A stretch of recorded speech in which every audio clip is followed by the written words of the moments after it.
আসসালামু আলাইকুম এভরিওয়ান। আচ্ছা, আজকে আমি যেটা নিয়ে ক্লাস নিতে যাচ্ছি সেটা হলো আমাদের অ্যাকাউন্টিং এর বিশদ আয় বিবরণী নিয়ে ক্লাস নিতে যাচ্ছি। বিশদ আয় বিবরণী। তো আমাদের বিশদ আয় বিবরণী জিনিসটা এটা নিয়ে আলোচনা করার আগে একটু বলে নেই। বিশদ আয় বিবরণী আমি দুই ধরনের বিশদ আয় বিবরণী নিয়ে আলোচনা করব। একটা হলো সেবাকারী প্রতিষ্ঠানের বিশদ আয় বিবরণী, আর আরেকটা হলো ক্রয় বিক্রয়কারী প্রতিষ্ঠানের বিশদ আয় বিবরণী। তা আজকে ক্লাস শুরু করতে যাচ্ছি, আজকে সেশন শুরু হতে যাচ্ছে সেবাকারী প্রতিষ্ঠানের বিশদ আয় বিবরণী নিয়ে। ওকে, সেবাকারী প্রতিষ্ঠান কাকে বলে? এমন কিছু প্রতিষ্ঠান যারা পণ্য কেনা বেচা করে না, এমন কিছু প্রতিষ্ঠান যে প্রতিষ্ঠান মানুষকে সেবা দিয়ে তারপরে আয় করে, এগুলোকে বলা হয় কি সেবাকারী প্রতিষ্ঠান। যেমন হতে পারে একটা ডাক্তারের চেম্বার, ডাক্তারের চেম্বারে ডাক্তার বসে থাকে, সে কি করে? যারা রোগী আসে তাদেরকে সেবা দেয়, সেবা দিয়ে তারপরে টাকা আর্ন করে, এটা হলো সেবাকারী প্রতিষ্ঠান। হতে পারে একজন উকিলের চেম্বার, উকিলের চেম্বারে সে কি কোনো পণ্য কেনা বেচা করে না, সে তার চেম্বারে বসে থাকে। কোনো ক্লায়েন্ট যদি মামলা মোকদ্দমা নিয়ে প্রবলেম আসে তার কাছে আসে, তারপর সে প্রবলেম সলভ করে দেয়, তারপর সেটা আয় করে, এটাকে বলা হয় কি সেবা আয়। এই ধরনের প্রতিষ্ঠান হলো সেবাকারী প্রতিষ্ঠান। আচ্ছা, এখন সেবাকারী প্রতিষ্ঠানের বিশদ আয় বিবরণী জিনিসটা কি? বিশদ আয় বিবরণী জিনিসটা কি? বিশদ আয় বিবরণীর জিনিসটা কি? এই যে এরকম একটা ছক বিশদ আয় বিবরণী। বিশদ আয় বিবরণীর মধ্যে কি লেখা হয়? একটা প্রতিষ্ঠানের যত আয় আছে, যত আয়, এই যে এখানে আমরা হেডিং দিয়েছি আয় সমূহ, যত আয় আছে এই আয়গুলোকে আমরা এই যে সেকেন্ড কলামে লিখবো। তারপরে এখানে সব আয়গুলো যোগ করে বাইরে মোট আয় লিখবো, এবং যত ব্যয় আছে সব ব্যয়গুলোকে আমরা সেকেন্ড কলামে লিখবো। তারপরে সব ব্যয়গুলোকে যোগ করে বাইরে মোট ব্যয় লিখবো। এরপরে আমরা মোট আয় থেকে মোট ব্যয় মাইনাস করব। মাইনাস করলে যেই টাকাটা আসে সেটা হলো প্রতিষ্ঠানের লাভ। সহজ বাংলা ভাষা ওইটার নাম আমরা লিখবো কি নিট মুনাফা বা নিট লাভ। এই হলো বিশদ আয় বিবরণীর কনসেপ্ট, এত কঠিন কিছু না। তাহলে বিশদ আয় বিবরণীর মূল কনসেপ্ট কি আসলো? সেবাকারী প্রতিষ্ঠানের আমাদের প্রতিষ্ঠানের মোট আয়গুলোকে সবগুলো লিখে মোট আয় বের করবো, ব্যয়গুলোকে সব লিখে মোট ব্যয় বের করবো, তারপর আয় থেকে ব্যয় মাইনাস করবো। এরপর আমরা কি পাবো? সেটা হলো কি নিট মুনাফা, মানে ব্যবসায়ের লাভ। বিশদ আয় বিবরণী সাধারণত কখন করা হয়? একটা নির্দিষ্ট সময়ের শেষে করা হয়। তো যদি কোনো প্রতিষ্ঠান যদি তাদের মানে বছর ফলো করে জানুয়ারি থেকে ডিসেম্বর পর্যন্ত, তাহলে ডিসেম্বর মাসের 31 তারিখে তারপরে বিশদ আয় বিবরণী তারা প্রস্তুত করবে। তো এই হলো বিশদ আয় বিবরণীর কনসেপ্ট। এবার আমাদের বিশদ আয় বিবরণীর উদ্দীপকে সবসময় কি দেওয়া থাকবে? আমি আগেই বলেছি উদ্দীপকে কি দেওয়া থাকবে, এই যে একটা রেওয়ামিল করে দেওয়া আছে, রেওয়ামিলটা ইনকমপ্লিট। আজকে যা আলোচনা করবো সেটা নিয়ে আলোচনা, তো এই জন্য সেই সংশ্লিষ্ট জিনিসগুলোই আমি এখানে লিখছি, বাকিগুলো লিখি নেই। তো এরকম একটা রেওয়ামিল লেখা থাকবে, আর রেওয়ামিলের নিচে সমন্বয় দেওয়া থাকবে। এখন রেওয়ামিল কি জিনিস সেটা তো আমরা জানি, ঠিক আছে? রেওয়ামিল থাকবে, আর সমন্বয় কি জিনিস সেটা আমি একটু বলি। এই যে দেখো, আমরা যে রেওয়ামিল প্রস্তুত করি, রেওয়ামিল প্রস্তুত করার আগে আমরা কি করি? খতিয়ান করি। খতিয়ান করার আগে আমরা কি করি? জাবেদা করি। তার মানে একটা প্রতিষ্ঠানে যখন আমরা মানে অ্যাকাউন্টসে জব করবো, অ্যাকাউন্টসে জব করলে প্রতিষ্ঠানের যত লেনদেন আছে, লেনদেনগুলোকে আমরা প্রথমে জাবেদায় লিখবো। জাবেদায় লেখার পর প্রত্যেকটা হিসাবের জন্য আমরা খতিয়ান প্রস্তুত করবো। খতিয়ান প্রস্তুত করলাম, তারপর খতিয়ানের ব্যালেন্সগুলো নিয়ে আমরা কি তৈরি করবো? রেওয়ামিল তৈরি করবো, এই না? এখন রেওয়ামিল তৈরি করার পর যখন আমরা এই যে আর্থিক বিবরণীর বিশদ আয় বিবরণী প্রস্তুত করতে আসলাম, বিশদ আয় বিবরণী প্রস্তুত করতে আসার সময় দেখলাম যে আমাদের আগে কিছু লেনদেন আছে, যে লেনদেনগুলো আমার আগে হিসাবভুক্ত করার দরকার ছিল, মানে জাবেদায় লেখার দরকার ছিল, কিন্তু আমরা লিখতে পারি নাই, বা লিখবো যে ওই লেখার মতো অবস্থা সৃষ্টি হয়নি, অবস্থা এখন সৃষ্টি হয়েছে। তার মানে এই ধরনের আনরেকর্ডেড যে লেনদেনগুলো আছে, যেসব লেনদেনগুলো এখন সমন্বয় করা দরকার, ওই লেনদেনগুলোকে বলা হয় সমন্বয়। বুঝা গেছে? তাহলে সমন্বয় জিনিসটা কি? এমন কিছু যে লেনদেন যেগুলো আগে আমাদের অ্যাডজাস্ট করা উচিত ছিল, দরকার ছিল, আগে আমরা অ্যাডজাস্ট করতে পারি নাই বা করার মতো অবস্থা হয় নাই, এগুলোকে কি বলে? সমন্বয় বলে। তাহলে উদ্দীপকে আমাদের পোর্শন হলো দুইটা। এই পোর্শন, উপরের পোর্শনে থাকবে কি একটা রেওয়ামিল দেওয়া থাকবে, নিচের পোর্শনে আমাদের 3টা 4টা এরকম সমন্বয় দেওয়া থাকবে। এখন এখান থেকে আমরা বিশদ আয় বিবরণী প্রস্তুত করব এখন ইনশাআল্লাহ। আজকের ক্লাসে আমি বিশদ আয় বিবরণীর সেবাকারী প্রতিষ্ঠানের আয় নিয়ে যত ঝামেলা থাকতে পারে চেষ্টা করব প্রায় সব ঝামেলা আমি কভার করতে, প্রায় সব ঝামেলা কভার করার চেষ্টা করবো। আয় সমূহ, আজকের ক্লাস হলো আয়ের উপর, আর বিশদ আয় বিবরণীর আরেকটা ক্লাস হবে সেটা ব্যয়ের উপর, ঠিক আছে? এখন এইখানে একটা ব্যাপার আমাদের একটু মাথায় রাখতে হবে, আলোচনার আগে একটা কনসেপ্ট মাথায় রাখতে হবে। সেটা হলো নর্মালি একজন অর্ডিনারি মানুষ কি মনে করে যে আমি যদি কোনো জায়গা থেকে টাকা পাই তাহলে সেটার আয় বলে। এরকম মনে করেন একজন অর্ডিনারি মানুষ তো এটাই মনে করে যে আমি কোনো জায়গা থেকে টাকা পেলে সেটা, কিন্তু অ্যাকাউন্টিং আয় সেটাকে বলে না। অ্যাকাউন্টিং আয় কাকে বলে এটা একটু ভালো করে শুনে নাও ভালো করে। হ্যাঁ, আয় কাকে বলে? যখন আমি কোথাও সেবা দিব, সেবা দিয়ে যখন আমি কোনো সম্পদ অর্জন করব, সেবা দিয়ে যখন আমি কোনো সম্পদ অর্জন করব, বুঝছো, তখন সেটাকে কি বলা হয়? আয় বলা হয়। তাহলে আয়ের মূল কনসেপ্টটা জিনিসটা কি? মূল কনসেপ্টটা কি? মূল কনসেপ্ট হলো যখন আমরা সেবা প্রদান করব, আমরা যদি সেবা প্রদান করি, সেবা প্রদান করলে তখন সেটাকে আয় বলতে হবে। সেবা প্রদান না করলে সেটাকে আয় বলা যাবে না। তার মানে আমাকে যে টাকা পেতেই হবে এরকম কোনো কথা না, টাকা আমি পরে পেলেও সেটা চলবে, বুঝছো? যেমন আমি একটা উদাহরণ যদি দিতে চাই, উদাহরণটা একটু ভালো করে ক্লিয়ার হোক। যে মনে করো একজন ঝালমুড়িওয়ালা, মনে করো আমি একজন ঝালমুড়িওয়ালা, ঠিক আছে? এখন আমি হৃদ্যর জন্য 30 টাকার একটা ঝালমুড়ি বানাইলাম, 30 টাকার ঝালমুড়ি হৃদ্যকে দিলাম, ঠিক আছে? হৃদ্যকে দিয়ে তারপরে আমি ওর কাছ থেকে 30 টাকা পাইলাম। এখন এটাকে আয় বলা যাবে নাকি যাবে না? যাবে। কেন বলা যাবে? কারণ আমি ওকে সেবা দিছি, সার্ভিস দিছি, সার্ভিস দিয়ে আমি টাকাও পেয়ে গেছি, হ্যাঁ এটা আয়। এবার স্বপ্নের জন্য আমি 30 টাকা মূল্যের একটা ঝালমুড়ি বানাইলাম, ওকে আমি 30 টাকার ঝালমুড়ি দিলাম, দেওয়ার পর ও আমাকে 30 টাকা বিকাশে ট্রান্সফার করে দিচ্ছে, ও আমাকে ক্যাশ দেয় নাই, বিকাশ দিচ্ছে, বিকাশে ট্রান্সফার করছে। এখন এটাকে আয় বলা যাবে নাকি যাবে না? হ্যাঁ এটাকে আয় বলা যাবে। আমি ওকে সার্ভিস দিছি, এই কারণে এটা আয়। সার্ভিস দিছি, সার্ভিস দিয়ে আমি টাকা পাই নাই কিন্তু বিকাশে পেয়েছি। আবার মনে করো আমি বৃষ্টিকে 30 টাকার ঝালমুড়ি বানাই দিলাম, 30 টাকার ঝালমুড়ি বানাই দিলাম। হ্যাঁ, এখন ঝালমুড়ি বানায়া ওকে বললাম যে বৃষ্টি আমার টাকা দাও। এখন ও বললো যে স্যার আমি তো টাকা তো আজকে আনি নাই, টাকাটা কালকে নিয়ে আনি। আমি বললাম যে ওকে প্যারা নাই, যাও কালকে দিও টাকা। দেখো ও কি আমাকে টাকা দিচ্ছে? টাকা দেয় না। আমি কি ওকে সেবা দিছি? সেবা ঠিকই দিছি। এখন এটাকে কি আয় বলা যাবে নাকি যাবে না? উত্তর হলো এটাকে আয় বলা যাবে। উত্তর হলো কি? এটাকে আয় বলা যাবে। তাহলে অ্যাকাউন্টিং এর কনসেপ্ট হলো কি? অ্যাকাউন্টিং এর কনসেপ্টে কোনো আয় এটা টাকার সাথে রিলেটেড না, এটা কিসের সাথে রিলেটেড? সেবার সাথে রিলেটেড। কথাটা বুঝতে হবে। যদি আমি কাউকে সেবা দেই এবং সেবা দিয়ে এমন একটা অবস্থা তৈরি হয়েছে যে হ্যাঁ এখন আমার টাকা পাওয়ার যোগ্যতা আছে, তাহলে এটাকে আয় বলতে হবে, বুঝা গেছে? এই জন্য বৃষ্টিকে আমি ঠিকই ঝালমুড়ি দিয়ে দিছি, ও ঝালমুড়ি খেয়ে ফেলছে, ঠিক আছে, কিন্তু আমাকে টাকা বলছে কালকে দিবে, কমিটমেন্ট করছে যে কালকে দিবে। তাহলে এটাকে আয় বলা যাবে নাকি যাবে না? হ্যাঁ, আমরা যারা অ্যাকাউন্টিং এর মানুষ আমরা বলবো এটা আমার আয়, কারণ আমি ওকে সেবা দিছি। অর্ডিনারি মানুষ যাই বলুক, কিন্তু আমরা বলবো এটাকে আয়। এবার আরেকটা জিনিস শুনো, মনে করো এসা আমার কাছে আইসা আমাকে আগেই 30 টাকা দিল। এসা ভালো করে শুনো, পারতে হবে কিন্তু। এসা আমাকে আগেই 30 টাকা দিয়ে বললো যে স্যার আমার জন্য 30 টাকা ঝালমুড়ি বানান। তা আমি ঝালমুড়ি বানাতে যাব, তখন এসা একটা জরুরি কাজে বাসায় যেতে হবে। তখন এসে আমাকে বললো যে স্যার আপনি 30 টাকা রাখেন, আমি পরে এসে ঝালমুড়ি খাবো না। আমি বললাম আচ্ছা ঠিক আছে, যাও চলে যাও। দেখো তো আমি ওর কাছ থেকে কি টাকা পাইছি নাকি পাইনি? টাকা ঠিকই পাইছি, কিন্তু আমি কি ওকে সেবা দিচ্ছি? সেবা দিই। এখন অ্যাকাউন্টিং এর কনসেপ্টে এটা কি আয় বলা যাবে নাকি যাবে না? যাবে না, কারণ আমি তো সেবা দেই নাই। তাহলে এই যে টাকাটা পাইছি এটাকে বলা হয় কি? লায়াবিলিটি। তো আমাদের বিশদ বিবরণী করার আগে এই যে আমি যে কথাটা বললাম এই কনসেপ্টটা আগে ক্লিয়ার থাকতে হবে। আয় কাকে বলে? আয় কাকে বলে? যখন আমরা সেবা প্রদান করবো তখন সেটাকে আয় বলে, বুঝছি? এবার আমরা মেতে আসি। দেখো উদ্দীপকের মধ্যে আমাদের প্রথম আইটেম দেওয়া আছে সেবা আয়। দেখো আমরা বিশদ বিবরণী করাটা একেবারে সহজ হইতো যদি এখানে যদি সমন্বয় দেওয়া না থাকতো। সমন্বয় দেওয়া না থাকলে আমরা কি করতাম? দেখো আমাদের এই যে সেবা আয়, এটা আমাদের আয়। অনুপার্জিত সেবা আয়, অনুপার্জিত সেবা আয় মানে হলো অগ্রিম সেবা আয়। অনুপার্জিত কথাটা মানে কি? অগ্রিম। ওই যে এসার ক্ষেত্রে আমি যে উদাহরণটা দিলাম, ওর কাছ থেকে আমি টাকা ঠিকই নিছি, কিন্তু ওরে আমি সেবা দিছি, সেবা দিই না। তাহলে এটাকে কি বলা হয়? অগ্রিম সেবা আয় বা অনুপার্জিত সেবা আয়। তো এই অনুপার্জিত সেবা আয় এটা আমার জন্য কি আয় নাকি দায়? এটা আমার জন্য দায়। তাহলে অনুপার্জিত সেবা এটা কিন্তু দায়, এটা আমাদের আসবে না। আমরা কি খুঁজতেছি? আয় খুঁজতেছি আর ব্যয় খুঁজতেছি, ব্যাপারটা হলো এরকম। তাহলে এটা আসবে না। প্রাপ্ত ভাড়া মানে ভাড়া পাইছি, এটা কি আমাদের আয়? এটা আমাদের আয়। 10% বিনিয়োগ। বিনিয়োগ মানে কি? এগুলো আমি আগে অনেক আলোচনা করছি, এখন আবারও বলছি। বিনিয়োগ মানে কি? আমার নিজের ব্যবসা ছাড়া আমি যদি নিজের ব্যবসায় নিজে টাকা খাটাই তাহলে সেটাকে বলে মূলধন। আমি নিজের ব্যবসায় নিজে যদি টাকা খাটাই ওটাকে কি বলে? মূলধন বলে। আর আমার নিজের ব্যবসা ছাড়া আমি যদি অন্য কারো ব্যবসায় টাকা খাটাই, যে বললাম যে ভাই ব্যবসায় টাকা খাটান আমাকে লাভ দিয়ে, এটাকে বলা হয় বিনিয়োগ।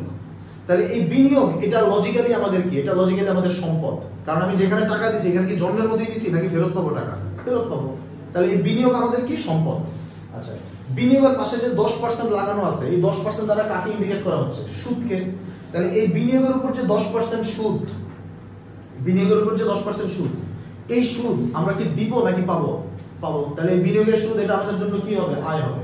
তাহলে এখানে আরেকটা আয় লুকানো আছে, সেটা হলো কি? বিনিয়োগের সুদ। বিনিয়োগের সুদ কিন্তু ডিরেক্ট বলা নাই, ঠিক আছে? বিনিয়োগের সুদ কত পার্সেন্ট, এখানে 10%।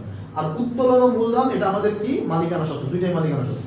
এখন এখানে যদি সমন্বয় না থাকতো তাহলে আমরা কি করতাম দেখো, প্রথমে সেবা আয়, সেবা আয় আমরা সেকেন্ড কলামে লিখতাম, তারপরে প্রাপ্ত করা সেকেন্ড কলামে লিখতাম, তারপরে বিনিয়োগ যে 2 লাখ, 2 লাখের উপর 10% করলে কত আসে 20,000 টাকা, বিনিয়োগের সুদ 20,000 টাকা লিখতাম, তারপরে আয় 3টা যোগ করে বাইরে লিখে দিতাম, তাহলে খেলা শেষ। এই তো খেলা শেষ। কিন্তু সমস্যা হলো আমাদের পরীক্ষায় এত সহজ জিনিস আসবে না, এই সমন্বয় দিয়ে আমাদের ঘোলানো হবে। তা আসি সমন্বয় নিয়ে আলোচনা করি, ঠিক আছে। প্রথম কথা হলো এই সেবা আয়ের সাথে কি কি প্রবলেম থাকতে পারে আমি আলোচনা করতেছি। সেবা আয় দেখো, তাহলে আমরা এখানে দেখলাম সেবা আয়, ভালো করে খেয়াল করি। সেবা আয় দেওয়া আছে কত 4 লাখ। এখন সেবা আয় নিয়ে এখানে সমন্বয় বলা আছে, যদি সমন্বয় বলা না থাকতো তাহলে সেবা আয় লিখতাম আমরা সেকেন্ড কলামে।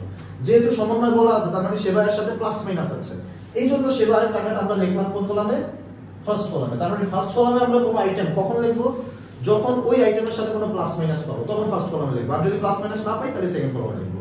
এবার আমরা আমাদের কমন সেন্স অ্যাপ্লাই করি। হ্যাঁ, 1 নম্বর সমন্বয়টা কি বলছে, সেবা প্রদান 20,000 টাকা। ভালো করে বুঝো, সেবা প্রদান 20,000 টাকা মানে এই যে ওমর সার্ভিস, এটা হলো সার্ভিস ওরিয়েন্টেড একটা বিজনেস। এই বিজনেস কোন ক্লায়েন্টকে সেবা প্রদান করছে 20,000 টাকা। এখন 20,000 টাকা সেবা যে প্রদান করছে এটা নগদে সেবা প্রদান করছে নাকি বাকিতে সেবা প্রদান করছে বলছে, দেখো তো বলছে নাকি, বলে নাই কিন্তু। নগদে সেবা প্রদান করছে নাকি বাকিতে সেবা প্রদান করছে বলে নাই, না বললে আমাদেরকে বুঝে নিতে হবে বাকিতে সেবা প্রদান করছে। কি বুঝবো আমরা, বাকিতে সেবা প্রদান করছে। তাহলে সেবা প্রদান 20,000 টাকা মানে কাউকে সার্ভিস দিছি, 20,000 টাকা সার্ভিস দিছি, উনি আমাকে পরে টাকা দিবেন, এখন টাকা দিবেন না পরে টাকা দিবেন। কিন্তু এটা হিসাবমুক্ত হয়নি, মানে আমাদের যে অ্যাকাউন্টসের যে লোক আছে সেই লোক এটাকে হিসাবমুক্ত করে নাই। মনে করো সে তখন ওই টাইমে পাবজি খেলতেছিল মোবাইলে, সেটা হিসাবমুক্ত করতে পারেনি, ভুলে গেছে। তাহলে এখন একটা কথা শুনো তো, তাহলে আমাদের সেবা আয় এখন 4 লাখ টাকা, এটা বলা কি ঠিক হবে না ভুল হবে? ভুল হবে। কারণ এই যে আমি যাকে সেবা প্রদান করছি 20,000 টাকা, 20,000 টাকা সেবা প্রদান করার জন্য এটাকে আয় বলা যাবে নাকি যাবে না? যাবে, কারণ আমি তো সেবা দিছি, টাকা পাইলে তাদের দিয়েছি, কিন্তু সেবা তো ঠিকই দিছি। সেবা দিলে সেটা আমাদের জন্য কি হবে, আয় হবে। তাহলে এখানে সেবা আয় 4 লাখ টাকা, এই কথাটা ভুল। এই 20,000 টাকা এটা এই সেবা এর সাথে কি হবে, যোগ হবে, কারণ আমি তো আবার সেবা প্রদান করছি 20,000, তাহলে এখন সেবা আয় কত টাকা হবে, 4,20,000। এই কারণে এই 4 লাখের সাথে এখানে আমরা এটাকে লিখতে পারি অলিখিত সেবা আয়। অলিখিত সেবা আয় কত টাকা, 20,000 টাকা। তাহলে অলিখিত সেবা আয় 20,000 টাকা হলে আমাদের সেবা আয় কত আসলো, 4,20,000 টাকা। এবার দেখো 2 নম্বর সমন্বয়টা কি বলছে, একটু খেয়াল করো, এটা একটু খেয়াল করো, দাঁড়াও এর সাথে করো। তো প্রথমে আমি আলোচনা করছিলাম এখানে অনুপার্জিত সেবা আয় আছে। অনুপার্জিত সেবা আয় মানে কি, অগ্রিম। অনুপার্জিত কথাটা মানে কি, অগ্রিম। তাহলে অনুপার্জিত সেবা আয় মানে অগ্রিম সেবা আয়। আর সহজভাবে বুঝলে কি, কোন একটা ক্লায়েন্ট আমাকে টাকা দিছে কিন্তু আমার কাছ থেকে এখনো সেবা নেয় নাই, সেবা পরে নিবে, তাহলে এই টাকাটা আমার জন্য একটা বার্ডেন, এটা আমার দায়। বুঝা গেছে, তাহলে এটা আমার দায়। এখন এই অনুপার্জিত সেবায় তো আমার জন্য দায়, তাই না? এইটা কি সবসময় আমার জন্য দায় থাকবে না, সবসময় দায় থাকবে না। আমি যদি উনারে সার্ভিস দিয়ে দিই, মানে যার কাছ থেকে আমি অ্যাডভান্স টাকা নিয়েছি তাকে যদি আমি সার্ভিস দিয়ে দিই, তাহলে কি এই দায়টা আর দায় থাকবে? এই দায়টা ভ্যানিশ হয়ে যাবে। আর দায়টা ভ্যানিশ হয়ে তখন আমি এটাকে বলতে পারবো যে হ্যাঁ এটা এখন আমার আয়। বুঝতেছো আমার কথা? যেমন ওই যে তুমি আমার কাছ থেকে কয় টাকা দিছিলে আমাকে, আমি তো প্রথমে উদাহরণ দিয়েছিলাম, কয় টাকা দিছিলাম, 30 টাকা দিছিলাম। কেন দিছিলাম? ঝালমুড়ি খাওয়ার জন্য। কিন্তু ঝালমুড়ি খাইছো তুমি, চলে গেছো। এখন মনে করো আমি অনেক সিনসিয়ার মানুষ, সবকিছু রেকর্ড রাখি, তা আমি মনে করো দেয়ালের মধ্যে লিখে রাখছি অনুপার্জিত সেবায় 30 টাকা, এবং এটা আমি কোথায় লিখছি, দায়ের আন্ডারে লিখছি। কোথায় লিখছি, দায়, মানে আমি আমার দায়ের হিসাব রাখি। তাহলে দায়ের আন্ডারে লিখে রাখছি অনুপার্জিত সেবায় 30 টাকা। এখন এই দায় নিয়ে আমি খুব টেনশনে আছি যে একটা মানুষ আমাকে টাকা দিয়ে গেল, সেবা নিল না, একটা সমস্যা। কিন্তু দেখা গেল পরের দিন রাত্রেবেলায় তুমি আবার আমার দোকানে আসলা, এসে বললা যে স্যার আমি গতকাল 30 টাকা দিয়েছিলাম, আমাকে ঝালমুড়িটা দেন। তখন আমি তোমাকে ঝালমুড়ি বানিয়ে দিয়ে দিলাম, এরপর তুমি চলে গেলা। ঠিক আছে, এখন ওই অনুপার্জিত সেবায় যে আমি দায়ের আন্ডারে লিখছি, এই দায়টা কি আর দায় থাকবে? দায় থাকবে না। তখন ওইখান থেকে আমার মুছে দিতে হবে, সোজা কথা, মুছে দিতে হবে। আর ওইটা তো দায় নাই, ওইটা এখন আমার কি হবে, ওইটা এখন আমার আয় হবে। কি হবে? আয় হবে। কেন আয় হবে? কারণ আমি ওকে সার্ভিস দিছি। বুঝা গেছে? তার মানে আমরা কি বুঝলাম, যে অনুপার্জিত সেবায়, অনুপার্জিত সেবায় এগেইনস্টে যদি আমরা সেবা দিয়ে দিই, তাহলে এখানে দুইটা জিনিস হয়। কয়টা জিনিস হয়? দুইটা জিনিস। এটা হলো, একটা হলো অনুপার্জিত সেবা, এটা যে আমাদের দায়, এই দায়টা আর দায় থাকে না, এটা ভ্যানিশ হয়ে যায়। এই দায়টা কিসে পরিণত হয়? আয়ে পরিণত হয়। আর আয়ে পরিণত হওয়ার লজিক কি? কারণ আমি তো সার্ভিস দিছি, সেবা দিছি, এই কারণে এটা আমাদের আয় হয়ে যায়। বুঝা গেছে? এই টাইপের একটা সমন্বয় 2 নম্বরে বলা আছে। দেখো বলছে অনুপার্জিত সেবা আয় 10,000 টাকা। আমাদের অনুপার্জিত সেবা আয় ছিল কিন্তু 50,000 টাকা। কয় টাকা ছিল? 50,000 টাকা। মানে বিভিন্ন ক্লায়েন্ট আমাকে 50,000 টাকা আগে দিয়ে রাখছে, সার্ভিস পরে নেবে। এখন ওই অনুপার্জিত সেবায় 50,000 এর মধ্যে 10,000 টাকা অর্জিত হলো। এখন অনুপার্জিত সেবায় অর্জিত কেমনে হয়? যদি আমি তাকে সার্ভিস দিয়ে দিই। বুঝা গেছে আমার কথা? তাহলে যদি আমরা দায়ের ক্যালকুলেশন করতাম, এই অঙ্কে কিন্তু আমরা দায় নিয়ে চিন্তা করতেছি না, আমরা কি নিয়ে চিন্তা করতেছি? আয় নিয়ে। যদি আমরা দায়ের হিসাব করতাম তাহলে অনুপার্জিত সেবায় কি 50,000 থাকতো? 50,000 থাকতো না, কারণ এটার মধ্যে 10,000 টাকা তো অর্জিত হয়ে গেছে। তাহলে অনুপার্জিত সেবায় আসলে থাকবে কত? 40,000। বুঝছো? অনুপার্জিত সেবায় আমার যে লায়াবিলিটি ছিল 50,000, ওইটার মধ্যে 10,000 টাকা অর্জিত হয়ে গেছে, মানে 10,000 টাকা ক্লায়েন্টকে আমি সেবা দিয়ে দিছি। তাহলে অনুপার্জিত সেবায় নামক দায়, যে এই দায়টা কি আমার 50,000 টাকা থাকবে? কয় টাকা থাকবে? 40,000। মানে 10,000 টাকার অনুপার্জিত সেবায় মুছে গেল। এখন এই 10,000 টাকার অনুপার্জিত সেবায় এখন আমার কিসে পরিণত হয়েছে? আয় পরিণত হয়েছে। কিসে পরিণত হয়েছে? আয় পরিণত হয়েছে। কেন? কারণ এটা এগেইনস্টে তাকে আমি সার্ভিস দিছি। তাহলে এই জন্য এখানে আমাদের নিচে আবার লিখতে হবে যোগ অর্জিত সেবায় কত টাকা? 10,000 টাকা। এগুলা যোগ করে আমাদের কত আসলো? 4,30,000 টাকা। ঠিক আছে? সেবায়ের ক্ষেত্রে আশা করা যায় যে এই কয়টা ঝামেলা থাকবে। বুঝা গেছে? আচ্ছা, এখন পরে আরো ক্রিটিসিজম থাকতে পারে, মোটামুটি ভাবে এগুলো দেখলেই হবে। ঠিক আছে? এখন আমি যে জিনিসটা নিয়ে আলোচনা করতে যাচ্ছি সেটা হলো প্রাপ্ত ভাড়া। প্রাপ্ত ভাড়া মানে কি? হয়তো আমার যে অফিস, আমার অফিসের একটা রুম আরেকজনকে ভাড়া দিয়ে দিচ্ছি। এখন উনার কাছ থেকে আমি ভাড়া পাইছি কয় টাকা? 30,000 টাকা। তাহলে এটা আমার জন্য কি? আয়। তাহলে এখানে আমরা কি লিখবো? প্রাপ্ত ভাড়া। দেখো তো প্রাপ্ত ভাড়া নিয়ে নিচে কোনো সমন্বয় আছে? সমন্বয় নাই। তাহলে প্রাপ্ত ভাড়া আমরা কোন কলামে লিখবো? ফার্স্ট কলামে না সেকেন্ড কলামে? সেকেন্ড কলামে লিখবো। এটা সহজ। কিন্তু এটার সাথে কি ভেজাল থাকতে পারে? মনে করো এটার পাশে আমি ব্র্যাকেটে দিয়ে দিলাম 10 মাস। এটা একটু ভালো করে খেয়াল করি। আমরা ইউজুয়ালি যখন আর্থিক বিবরণী করতে যাই, আর্থিক বিবরণী কয় মাসের জন্য করা হয়েছে উপরে কি বলা আছে? বলা নাই কিন্তু। দেখো জাস্ট একটা ডেট দেওয়া আছে রেওমিটার, কিন্তু আর্থিক বিবরণী কয় মাসের জন্য করা হচ্ছে এটা যদি কোথাও বলা না থাকে তাহলে বুঝে নিতে হবে আর্থিক বিবরণী করতেছি আমরা 12 মাসের জন্য। কয় মাসের জন্য করতেছি? 12 মাসের জন্য। বুঝছো আমার কথা? এখন প্রাপ্ত ভাড়া 10 মাস, কিন্তু ভাড়া আসলে পাওয়ার কথা কয় মাসের? 12 মাসের না? ভাড়া আসলে পাওয়ার কথা কয় মাসের? 12 মাসের। বুঝছো আমার কথা? আমি যে আমার রুমটা, যে রুমটা ভাড়া দিছি, যাকে ভাড়া দিছি সে আমার কাছ থেকে সার্ভিস নিছে, আমি তাকে সার্ভিস দিছি। আমি তাকে সার্ভিস দিছি কয় মাসের? 12 মাসের। নাকি 10 মাসের সার্ভিস দিছি? আমি তাকে 12 মাসের সার্ভিস দিছি, কিন্তু সে আমাকে ভাড়া দিছে 10 মাসের। তাহলে এটা কি মিন করতেছে? এটা মিন করতেছে যে 2 মাসের ভাড়া বকেয়া আছে। 2 মাসের ভাড়া কি আছে? বকেয়া আছে। এখন বকেয়া কি করতে হবে আমি সেটা বলতেছি। আগে প্রাপ্ত ভাড়া, এটা আমরা ফার্স্ট কলামে লিখলাম 30,000 টাকা। ঠিক আছে? এখন এইটার নিচে আমাদের লিখতে হবে কি? বকেয়া। এখন বকেয়া যোগ হবে নাকি বিয়োগ হবে? আমরা সবাই ম্যাক্সিমাম মানুষই মুখস্থ করি যে বকেয়া কি হয়? যোগ হয়। কিন্তু বকেয়া আসলে কেন যোগ হয় এটার পিছনে আমি লজিক বলতেছি। আমি প্রথম কথা বলে নিচ্ছি যে কোন একটা আয়কে আমি আয় কখন বলবো? যখন আমরা সেবা দিব, নাকি যখন টাকা পাবো? যখন আমরা সেবা দিব তখন সেটাকে আমরা কি বলবো? আয় বলবো। বুঝা গেছে? এখন মনে করো আমি টিচার, আমি তোমাদেরকে সেবা দেই, সেবা দিয়ে আমি কি করি? টাকা পাই। ঠিক আছে? এখন মনে করো আমি ঋদ্ধকে মনে করো এটা তো জুলাই মাস না, জুন মাস ওকে আমি পড়াইছি, স্বপ্নকেও জুন মাস পড়াইছি, বৃষ্টিকেও জুন মাস পড়াইছি। এখন ঋদ্ধ আমার কাছে জুন মাস পরে 2,000 টাকা দিচ্ছে। ঋদ্ধ আমাকে 2,000 টাকা দিচ্ছে, বুঝছো? ওকে আমি সার্ভিস দিছি, সার্ভিস দিয়ে 2,000 টাকা পাইছি। স্বপ্নকেও আমি সার্ভিস দিছি, 1 মাস পড়াইছি, পড়ায় ওর কাছ থেকে আমি কয় টাকা পাইছি? 2,000 টাকা পাইছি। বৃষ্টিকেও আমি সার্ভিস দিছি, জুন মাসে সার্ভিস দিছি, কিন্তু ও আমাকে 2,000 টাকা দেয় নাই। এটা হলো ডিউ, বকেয়া এটা, কিন্তু ওকে আমি সার্ভিস ঠিকই দিছি। এখন এখানে কথা, ঋদ্ধ আয় কত টাকা বলতে হবে? এখানে 6,000 বলতে হবে। আয় কত বলতে হবে? 6,000। আমি টাকা পাইছি 4,000। টাকা পাইছি কত? তোমাকে আমি সেবা দিয়ে 2,000 টাকা পাইছি, ওকে আমি সেবা দিয়ে 2,000 টাকা পাইছি, 4,000 টাকা। ওকে আমি সেবা ঠিকই দিছি, কিন্তু টাকা পাইনি। টাকা পাইনি, তো ওইটারে কি আয় বলা যাবে না? হ্যাঁ, ওইটারও তো আয় বলা যাবে, কারণ আমি আয়ের সম্পর্ক টাকার সাথে না, কিন্তু আয়ের সম্পর্ক কিসের সাথে? সেবার সাথে। তাহলে এই ক্ষেত্রে আমাদের আয় আসলে কত হবে? 6,000 টাকা। একইভাবে দেখো এই যে প্রাপ্ত ভাড়া 30,000, এটা কয় মাসের ভাড়া পেয়েছি?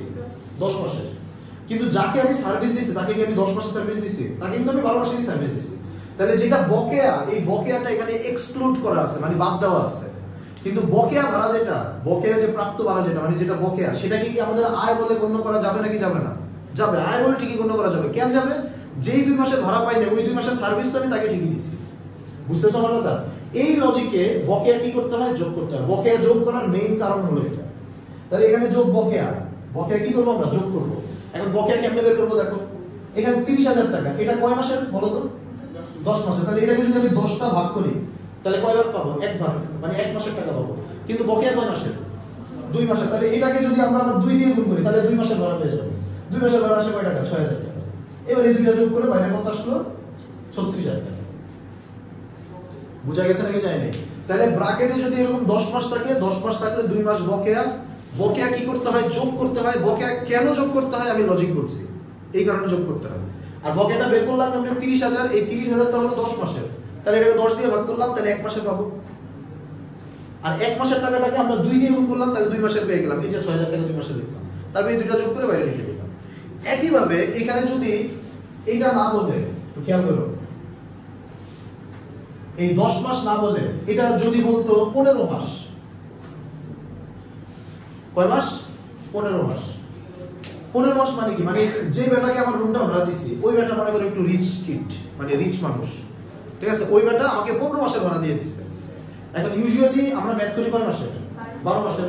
তাহলে ওই লোক আমাকে 12 মাসের ভাড়া তো দিছেই, আরো 3 মাসের ভাড়া অতিরিক্ত দিয়েছে, মানে মোট 30,000 টাকা দিয়েছে। এই 30,000 টাকা কয় মাসের ভাড়া? 15 মাসের। কেমনে বুঝলাম 15 মাসের? কারণ এই যে ব্র্যাকেটে বলছে 15 মাসের।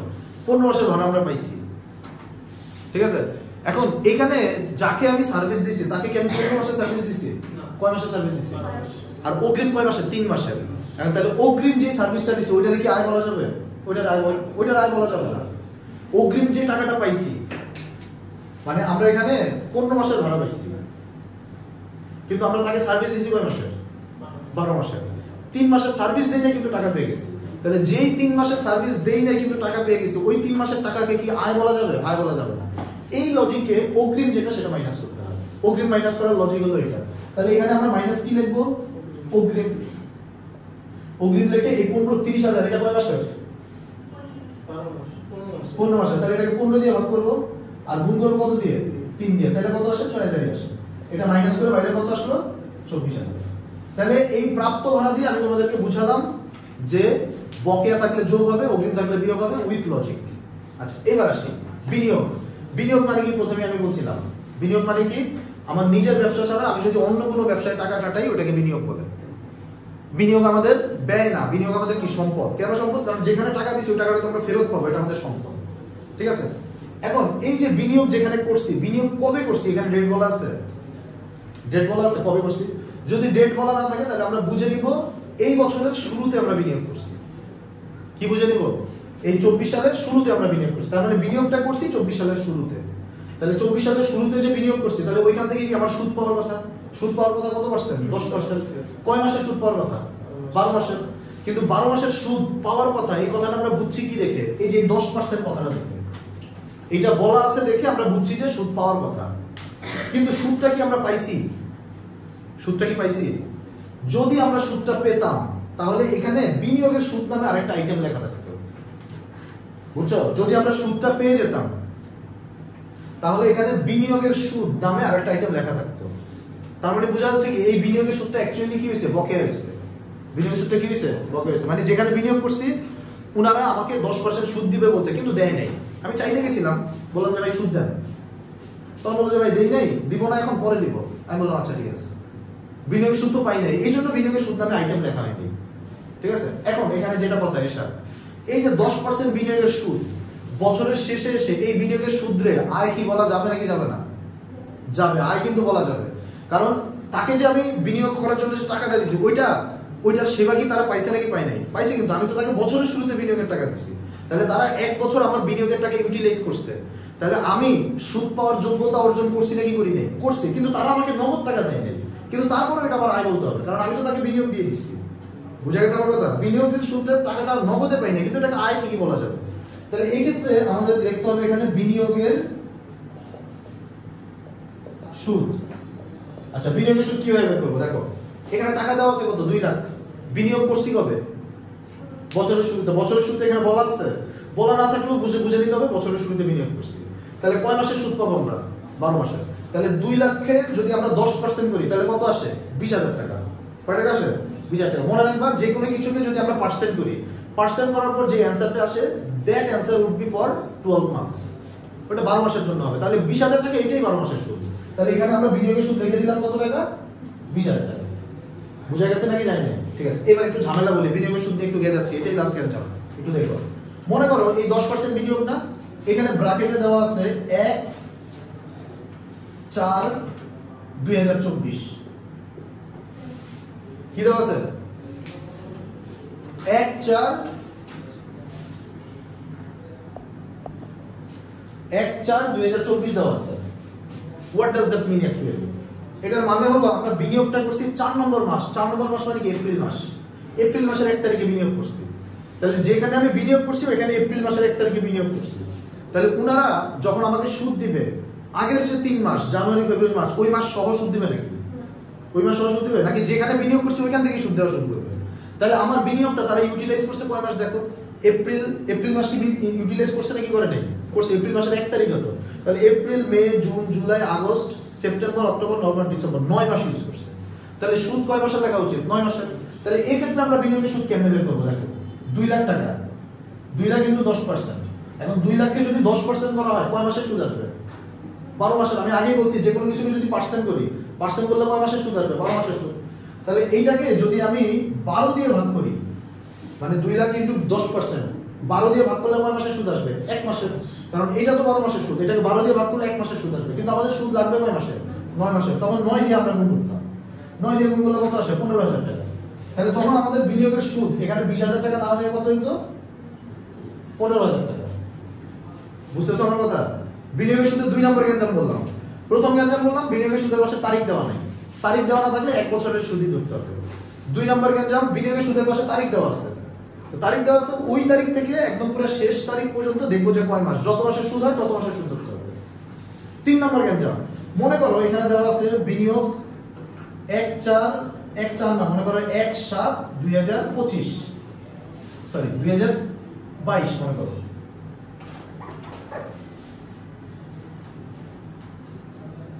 1/7/2023 মনে করো বিনিয়োগ এটা দেওয়া আছে। এটার মানে কি? আমরা বিনিয়োগ করছি 7 নম্বর মাস মানে কি? জুলাই মাস। জুলাই মাসের 1 তারিখে বিনিয়োগ করছি। কত সালে? 2023 সালে। কিন্তু আমরা যে এখানে ম্যাথ করতে বসছি, কত সালের ম্যাথ করতে বলছি? 24 সালের। 24 সালের। তাহলে এই ক্ষেত্রে আমরা বিনিয়োগের সুদ কত ধরবো? এখানে একটা কথা শুনে রেখো, আমরা যে 23 সালে বিনিয়োগ করছি, 23 সালে বিশদায় বিবরণী কি করা হয়েছিল নাকি হয়নি? হয়েছিল। তো যখন 23 সালে বিশদায় বিবরণী করা হয়েছিল তখন কিন্তু 23 সালে এই 7 নম্বর মাস থেকে ডিসেম্বর মাস 6 মাসের সুদ কিন্তু এখানে লেখা হয়েছিল। কয় মাসের সুদ লেখা হয়েছিল? 6 মাসের। এখন আমরা আসছি কোন মাসে? কোন সালে আসছি? 2024 সালে। তাহলে 2024 সালে আমি যেখানে বিনিয়োগ করছি তারা তো পুরো 2024 সালে ইউজ করছে না? তাহলে 2024 সালে আমরা সুদ ধরবো কয় মাসে? 12 মাসের সুদ ধরবো। কয় মাসের সুদ ধরবো? 6 মাসের কি ধরা যাবে? হ্যাঁ, 6 মাসের ধরতাম যদি এটা 23 সালের ম্যাথ হতো, কিন্তু এটা 24 সালের ম্যাথ। তাহলে 24 সালে আমার বিনিয়োগ তারা ইউজ করছে, 24 সালে কয় মাস ইউজ করছে? 12 মাস। তাহলে 12 মাসের সুদ ধরবো। তখন সেক্ষেত্রে আমাদের কি আসবে? বিনিয়োগের সুদ আসবে পার্সেন্ট করে আসবে কত? 20,000 টাকা। বুঝা গেছে নাকি জানি নাই? তাহলে বিনিয়োগের সুদের গ্যাঞ্জাম 3টা বললাম। নাম্বার 1, বিনিয়োগের পাশে মনে করো ডেট দেওয়া নেই, তাহলে পার্সেন্ট করে এখানে সুদ লিখে দিব। নাম্বার 2, বিনিয়োগের সুদের পাশে ডেট দেওয়া আছে এবং তারিখ এখানের সাথে এখানে মিলে গেছে, ঠিক আছে? তখন সেক্ষেত্রে কি আমরা যত মাসের বিনিয়োগ করছি তত মাসের সুদ ধরবো। আর নাম্বার 3 বললাম, এখানে একটু চোখ কান খোলা রাখতে হবে। যদি এই যে রেওয়া মিলার সাল আর এই সাল যদি না মিলে তাহলে আমাদের পুরো বছরেরই সুদ ধরতে হবে। পুরো বছরের সুদ ধরে লিখে দিলাম। এবার 4 নম্বর গ্যাঞ্জাম যেটা, সেটা একটু খেয়াল করো। মনে করো এখানে বিনিয়োগ 2 লাখ টাকাই আছে, কিন্তু এখানে মনে করো আবার আরেকটা আইটেম দেওয়া আছে 5 নম্বরের, আর এটা 6 নম্বর, বিনিয়োগের সুদও দেওয়া আছে। বিনিয়োগের সুদ দেওয়া আছে মনে করো 8,000 টাকা। বিনিয়োগ দেওয়া আছে কি? 10% বিনিয়োগ। বিনিয়োগ কবে করছি বলছে? না বললে বিনিয়োগ কবে করছি? এটা বছরের শুরুতে করছি। তাহলে এই বিনিয়োগের উপর 10% সুদ ধরতে হবে। কয় মাসের সুদ ধরবো? 12 মাসের। তাহলে 2 লাখকে 10% করলে কত আসে? 20,000। তার মানে আমি যেখানে বিনিয়োগ করছি ওইখান থেকে আমার 20,000 টাকা সুদ পাওয়ার কথা। ওইখান থেকে আমার কত টাকা সুদ পাওয়ার কথা? 20,000 টাকা। কিন্তু আমরা সুদ পাইছি 8,000। বিনিয়োগের সুদ পাইছি কত? 8,000। তাহলে এটা কি মিন করতেছে? যেখানে বিনিয়োগ করছি ওইখান থেকে সুদ পাওয়ার কথা 20,000, ওইখান থেকে কি আমরা সুদ পাইছি নাকি পাই নাই? হ্যাঁ পাইছি। কত টাকা সুদ পাইছি? 8,000। তার মানে বিনিয়োগের সুদ বকেয়া আছে কত? 12,000। তাহলে এই ক্ষেত্রে আমরা কিভাবে লিখবো? দেখো, বিনিয়োগের সুদ আগে লিখবো আমরা 8,000, রেওয়া মিলে যেটা আছে এটা লিখলাম। এবার নিচে কি লিখবো? আমরা জানি বকেয়া কি করতে হয়? যোগ করতে হয়। যোগ কি? বকেয়া। বকেয়াটাকে আমরা বের করতে পারলাম নাকি পারলাম না? বকেয়া কয় টাকা? 12,000 টাকা। এই যে নিচে লিখলাম যোগ কত? বকেয়া 12,000। এটা যোগ করে বাইরে কত আসলো? 20,000 টাকা। বুঝা গেছে নাকি যায় নাই? বুঝছো? আচ্ছা, এবার লাস্ট যে ঝামেলাটা, এটা হলো বিনিয়োগের সুদের লাস্ট ঝামেলা। কয়টা ঝামেলা বললাম? টোটাল 4টা। এবার 5 নম্বর ঝামেলাটা বলতেছি। 5 নম্বর ঝামেলা, মনে করো এখানে 3 নম্বর সমন্বয় দেওয়া আছে। বলা আছে যে বিনিয়োগের প্রাপ্য সুদ, মনে করো বলা আছে যে 4,000 টাকা। বিনিয়োগের প্রাপ্য সুদ কয় টাকা? 4,000 টাকা। মানে সমন্বয় আমাদের বস আমাদেরকে বলে দিচ্ছে যে বিনিয়োগের সুদ প্রাপ্য, প্রাপ্য মানে কি? বকেয়া, মানে পাওয়ার কথা পাই নাই, বকেয়া আছে 4,000 টাকা। দেখো একটু আগে আমরা এই ম্যাথটা দিয়ে আমরা কি ডিটারমাইন করছিলাম? যে বিনিয়োগের সুদ পাওয়ার কথা 20,000, আমরা পাইছি কত? 8,000। তাহলে বকেয়া কত? 12,000। বকেয়া কত? 12,000। কিন্তু এই ম্যাথে যদি সমন্বয় বলে দেয় যে বিনিয়োগের বকেয়া সুদ 4,000 টাকা, সেক্ষেত্রে বকেয়া আর কিন্তু 12,000 হবে না, কারণ the boss is always right. সমন্বয় আমাদের বস আমাদেরকে বলে দিয়েছে যে বিনিয়োগের সুদ বকেয়া কত টাকা? 4,000 টাকা। তাহলে আমাদের বকেয়া 4,000 টাকা হিসেবে কনসিডার করতে হবে। তো এই ক্ষেত্রে লাস্টের ক্ষেত্রে আমরা কি করব? বিনিয়োগের সুদ 8,000 রেওয়া মিলে দেওয়া আছে, এটা লিখলাম। এবার যোগ বকেয়া, এসা বকেয়া কিন্তু হওয়ার কথা কত? 12,000 না? কিন্তু বকেয়া 12,000, এটা কি লেখা যাবে? লেখা যাবে না, কারণ বস আমাদেরকে ডিসিশন দিয়েছে যে বকেয়া 4,000। তাহলে বকেয়া 4,000 মানে তাহলে বকেয়া আমাদের কত লিখতে হবে? 4,000 লিখতে হবে। এই দুটো যোগ করে কত? 12,000। বুঝা গেছে? এই বিনিয়োগের সুদের মোটামুটি ভাবে এই ঝামেলাগুলো।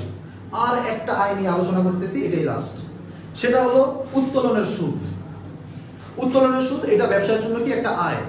অনেকে এটা বুঝতে পারে না যে উত্তোলনের সুদ কেমনে আয় হয়। আমাদের সবসময় চিন্তা করতে হবে বিজনেসের পয়েন্ট অফ ভিউ থেকে।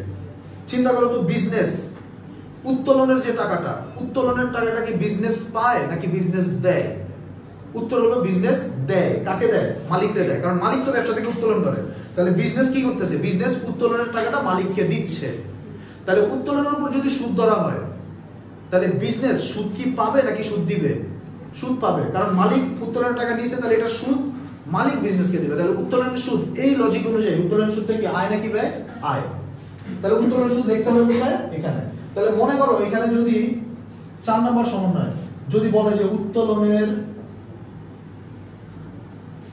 সুদ ধরো 10%, ঠিক আছে? তাহলে উত্তোলনের সুদ আয় আমি আগে বলছি। তাহলে এখানে আমরা লাস্ট কি লিখবো? উত্তোলনের সুদ। উত্তোলনের সুদ, উত্তোলন কয় টাকা? 50,000। 50,000 10% কত? 5,000। এখানে যদি 5,000 লাগো তাহলে হবে না, কারণ এখানে একটা মানে একটা সিস্টেম আছে। সিস্টেমটা হলো এখানে মালিক উত্তোলন কবে করছে এটা কি বলা আছে? দেখো তো উত্তোলনের ডেট কি দেওয়া আছে? উত্তোলনের ডেট যদি দেওয়া না থাকে তাহলে অ্যাকাউন্টিং এ ধরে নেওয়া হয় মালিক এই উত্তোলনটা করছে বছরের মাঝে, এটাই লাস্ট কথা। উত্তোলনের তারিখ যদি দেওয়া না থাকে তাহলে ধরে নেওয়া হয় যে মালিক উত্তোলন করছে কিন্তু উত্তোলনটা করছে বছরের মাঝে। তো যেহেতু মালিক উত্তোলন করছে বছরের মাঝে, যখন আমরা সুদ ধরবো 50,000 কে 10% করলে তো 5,000 টাকা আসে। 5,000 টাকা এটা কয় মাসের সুদ? 12 মাসে। 12 মাসের সুদ কি লেখা ঠিক হবে? হবে না। কয় মাসের সুদ লিখতে হবে? 6 মাসের লিখতে হবে, অর্ধেক সুদ লিখতে হবে। বুঝতেছো আমার কথা? তাহলে উত্তোলনের কথা কি বললাম? উত্তোলনের ক্ষেত্রে যদি তারিখ দেওয়া না থাকে তাহলে উত্তোলনের উপর 10% সুদ ধরে যেই সুদটা আসবে ওইটার অর্ধেক টাকা আমরা এখানে লিখবো। কেন? কারণ ধরে নেওয়া হয় যে উত্তোলনের ডেট দেওয়া না থাকলে মালিক উত্তোলন করছে বছরের মাঝে। তাহলে এখানে উত্তোলনের সুদ আসবে কয় টাকা? 2500 টাকা। আশা করা যায় এই যে বিশদায় বিবরণীর সেবাকারী প্রতিষ্ঠানের যে আয়গুলা নিয়ে আলোচনা করছি এগুলা খুব মানে ইউজফুল হবে তোমাদের জন্য। আজকে ক্লাস এখানে। হ্যাঁ, ব্যয় সম্বন্ধে নেক্সট ক্লাস নিব ইনশাআল্লাহ।